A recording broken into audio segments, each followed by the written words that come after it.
Greetings, ladies and gentlemen of YouTube. This is Maze, and welcome to another episode of my series Behind the Gamertag, where I discuss hot button topics in the gaming community, particularly in the Call of Duty gaming community. And I wanted to talk one-on-one with you guys regarding the future of Call of Duty in both a casual standpoint and also in eSports. And this is going to be a lengthy video, and I just wanted to forewarn you guys of that because I want to cover a lot of things in depth. So I've added some good gameplay that I think you guys will enjoy, the first of which is Infinite Warfare Team Deathmatch on the map Genesis using the Type 2, and then later on the gameplay will transition over into Call of Duty Modern Warfare Remastered gameplay on the map Downpour, also Team Deathmatch, and using the G36C. So the gameplay should be entertaining to watch, but the content is really where I'm going to be delving into things in depth. So that's really going to be the bulk of this video. So I hope you guys enjoy it, and if you do, make sure that you comment down below and let me know what you thought of the overall video. But definitely watch it all the way through so that you can see the points that I'm trying to make regarding the future of Call of Duty. So without further ado, let's jump into the main topics at hand. The first thing that I want to delve into to start things off is how this title was received by the general public. And we all know that Call of Duty Infinite Warfare was rocky from the start as far as how the fans took it all in. And we saw how it was received initially on the debut trailer of Infinite Warfare. And a lot of fans were up in arms, and we all know that the video was one of the most disliked videos in all of YouTube, and that's something that is insignificant in the standpoint of how it will actually affect the gameplay of the game itself. But already, fans were skeptical going into Call of Duty Infinite Warfare, and my stance on the whole thing was, let's not judge a book by its cover yet. Play the game. Let's see how the game plays. Let's see how the weapons are balanced. Let's see how playable Infinite Warfare is. And if it's fun to play as a game. Because at the end of the day, gamers want to have fun. They want to have fun. They want to be able to log in with a bunch of their friends on a casual basis, and even on maybe a professional and eSports basis, and have fun with the game that they're playing. In that regard, Call of Duty players got an awesome package for late 2016 and into 2017. And that's the fact that they have a choice. They can play Infinite Warfare and they can play Modern Warfare Remastered. And both sides of the coin have their arguments whether which game is better than the other. And I just wanted to share my personal opinion on what I think will be the future of Call of Duty because of this slight conflict of interest. So let's delve into Infinite Warfare a little bit more, because that's the title that I really want to start things off with. And that being said, the four key things that the Call of Duty franchise is known for is their gun balance, the playability of the game, how fun the game is to play, and of course, the lesser of all of these things as far as the fan base is concerned, how the game will be received in the eSports and professional gaming community. So number one, let's talk about these weapons in Infinite Warfare. And this is a crucial thing for a lot of fans, both veterans and, of course, newer players. And that is, are the guns going to be fun to use? And in Infinite Warfare, you've got basically two different types of weapons. You've got the energy-based weapons, and of course you've got the ballistic weapons that we're used to, and the ones that are more grounded in reality as well. Because, as most of you know, this franchise does not start in space. It actually started in World War II, and it was known as a World War II first-person shooter. So that goes without saying that people want to be able to connect with the weapons that they're using. And in that regard, I think that Infinity Ward both hit the mark and missed it, all in one fell swoop. And I think that where they hit the mark is that they have very unique energy-based weapons that are a little bit more grounded than they have been in the past. They have a look that we can be a little bit more familiar with. The handling of the weapons is a little bit more on the realistic side of things than it has been in other Call of Duties in the past, such as Advanced Warfare, where the energy-based weapons were just so over the top that they just didn't really connect with the fans as much. In this game, I think that they did a good job of grounding these energy-based futuristic weapons a little bit more. But, although that is a positive, I want to say that the negatives of the weapons and the weapon balancing in this game is definitely something that outweighs the positives. And the reason for that is because of the weapon variants in the game. Although the weapon variants are a little bit more attainable than they have been in the past, the balance is just so far to the left that it makes it inconsistent in the experience that the players are going to have. I can't tell you how many times I have wondered how I died in the game. And anytime that a newer player or even a veteran player feels that way about how they are dying in the game, that will determine how much fun they are actually having in the game.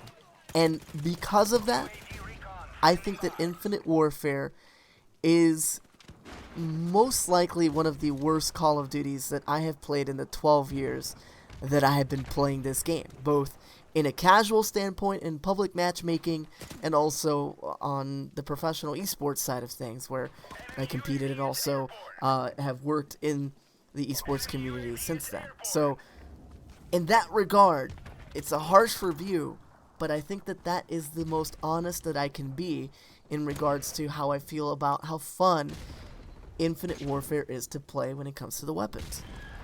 Now, of course, weapons aren't everything when it comes to playability in a Call of Duty title, and maps are a huge part of that. And of course, in more recent years, kill streaks and score streaks are a very key factor in how fun the game can be. And in that regard, Infinite Warfare has missed the mark once again.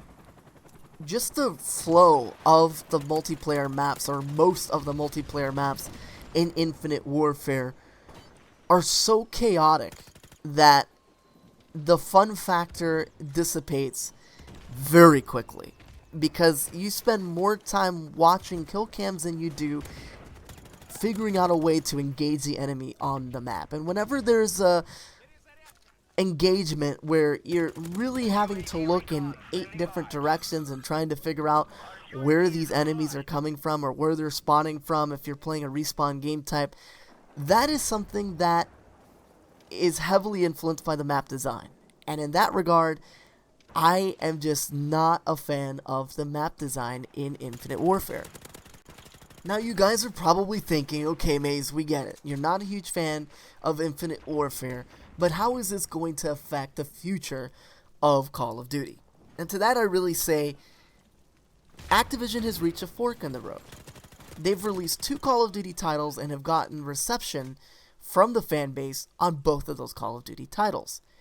Are they going to choose to listen to the veterans of the franchise and some of the newer players of the franchise that enjoy Modern Warfare Remastered, or are they going to go the route of Infinite Warfare and Future Combat and where that can go?